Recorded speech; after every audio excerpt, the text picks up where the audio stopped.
नमस्कार, रसस्वादम किचनमध्ये आपणा सर्वांचं खूप खूप स्वागत। आज मी करणार आहे कणकीचा शिरा किंवा कडा प्रसाद। चला तर मग कसा करायचा ते बघूया। यासाठी मी घेतलेलं आहे साहित्य म्हणजे 1 वाटी कणिक। जेवढी कणिक तेवढंच मी तूप घेतलेलं आहे, 1 वाटी तूप आणि तेवढी साखर, 1 वाटी साखर आणि पाणी मात्र ह्याच वाटीने 2 वाट्या पाणी घेतलेलं आहे। आणि बाकी आपल्याला टाकायचे जे काही ड्रायफ्रुट्स ते घेतलेले आहेत, काजू, बदाम, विलायची। चला तर मग आपण सुरू करूया। सगळ्यात आधी ही जी कणिक आहे ना, ही मी नुसतीच भाजून घेणार आहे। मंद आचेवर छान खमंग भाजायची। थोडासा कणकेचा रंग बदलतपर्यंत, पण जळू द्यायची नाही। एक 5-1 मिनिटं लागतात आपल्याला हे भाजण्यासाठी। हा कणकीचा शिरा म्हणजे अगदी सोपा पदार्थ। अगदी पुराणात सुद्धा पाहिलं तर हा पदार्थ आपल्याला आढळतो। कधी पण झटपट गोड खावंसं वाटलं तर करायला, पौष्टिक आणि पचायला हलका, कारण ती कणिक आहे आणि ती भाजल्यानंतर हलकी होते त्याच्यामुळे, आणि सगळ्यांना पचायला हलका असल्यामुळे कोणत्याही वयाचे लोक तो आवडीने खाऊ शकतात। कधी पण आपण नवरात्रात म्हणा, गणपतीत रोज आपल्याला काहीतरी गोड प्रसाद दाखवायचा असतो, त्यावेळेला थोडंसं काही वेगळं करायचं, त्यावेळेला हा शिरा करता येतो। याला कडा प्रसाद सुद्धा म्हणतात। आणि समजा आपला वटपौर्णिमेचा किंवा मोठी एकादशी असे जे दोन्ही वेळचे उपवास असतात ना, त्यावेळी दोन्ही वेळचा उपवास झाल्यावर आपण दुसऱ्या दिवशी देवाला गोडाचा नैवेद्य दाखवतो, त्यावेळी सुद्धा झटपट होणारा हा पदार्थ आहे कणकीचा शिरा। आता हा आपण छान खमंग असा भाजून घेऊया कणकीला। मी दाखवते तुम्हाला। आता आपल्या कणकीचा रंग बदललेला आहे। आता यात आपण तूप घालणार आहोत। कणिक छान भाजून झाली आहे। यात आधी पहिल्यांदा मी अर्धी वाटी तूप घालते।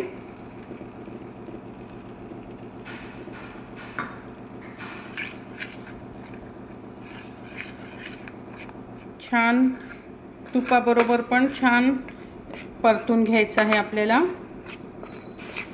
आणि कणकीला तूप जास्त लागतं, म्हणूनच आपण बरोबरीचं तूप घेऊन घेतलं, म्हणजे कुठे आपल्याला वाटलं तर आपण पटकन त्यात कमी तूप पडलं तर तूप सोडता येतं। ज्याला कमी तुपाचा खायचा तो याच्यापेक्षा कमी तूप घेऊन नक्कीच करू शकतो, पण कणकीचा शिरा तुपातला सुंदर लागतो। भरपूर तूप असेल तर त्या शिऱ्याची चवच काही और असते। म्हणून आता हे असं परतत असतानाच आपण याच्यात हे ड्रायफ्रुट्स घालून घेणार आहोत। हे तळून घातले तरी खूप सुंदर लागतात, साधे घातले तरी काही हरकत नाही।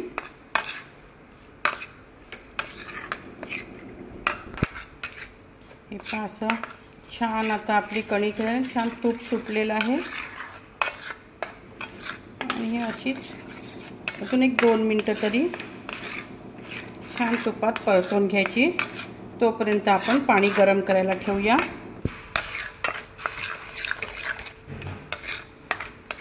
तुम्हाला दिसत असेल माझा त्याचा रंग बदललेला आहे कणकीचा।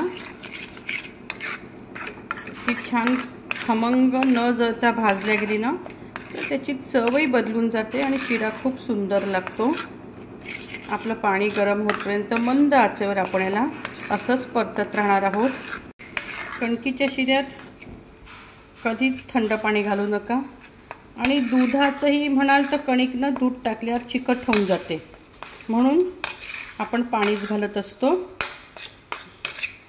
आता माझं पाणी गरम झालेलंच आहे, मी यात घालते। खूपही अगदी हे नाही, कोमट पाणी घातलं तरी चालतं आहे। हे पहा, यात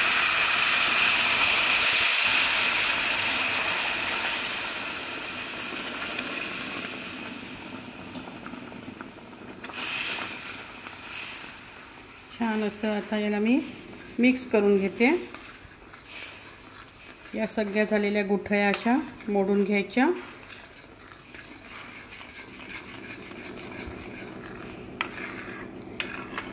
माझी करण्याची पद्धत थोडी वेगळी आहे। तुम्हाला वाटलं असेल की कशी करते, पण चवीने माझा शिरा तितकाच सुंदर होतो। मी कधीच पाण्यामध्ये साखर मिक्स करून शिरा करत नाही।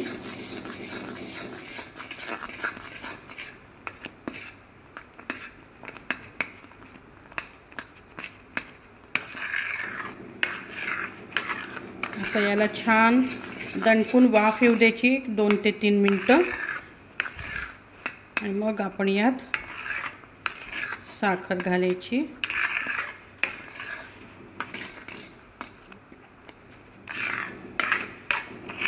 हे पहा, मी असं झाकण ठेवते। 2 मिनिटं याला छान दणकून वाफ येऊ देऊया, मग तुम्हाला 2 मिनिटांनी दाखवते। हे पहा, आता 2 मिनिटं झाले, मी झाकण काढते। तुम्ही बघू शकता असे बुडबुडे साईडला यायला लागले, आणि ही कणिक आता अशी साईडने आपण केल्या सुटायला लागलेली आहे। या क्षणी आता आपल्याला यात साखर घालायची। तुम्ही साखरेचं प्रमाण कमी जास्त करू शकता। गोड किती पाहिजे त्याप्रमाणे पाऊणपट साखर किंवा बरोबरीची साखर, हे आपल्या घरी कसं गोड लागतं त्यावर अवलंबून असतं।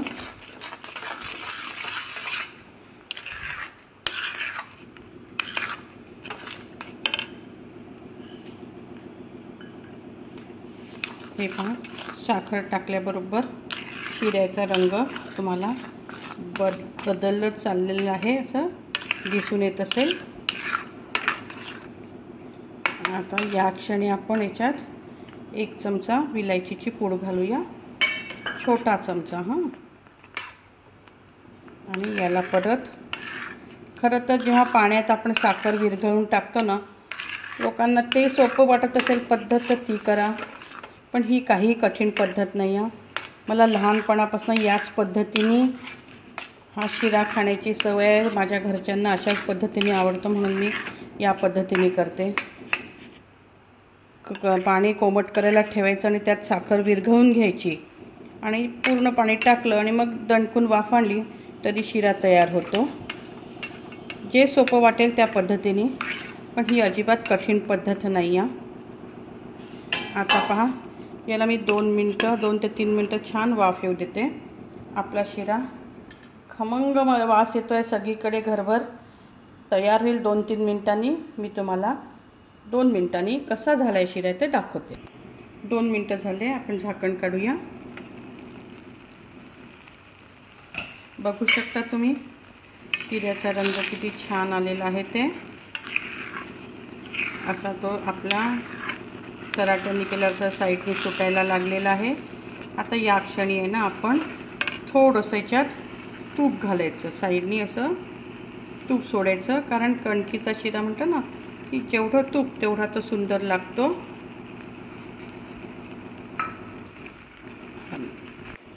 हे पहा, मी म्हटलं होतं तुम्हाला की 1 वाटी तूप, पण मला पाऊण वाटी तूप लागलेलं आहे।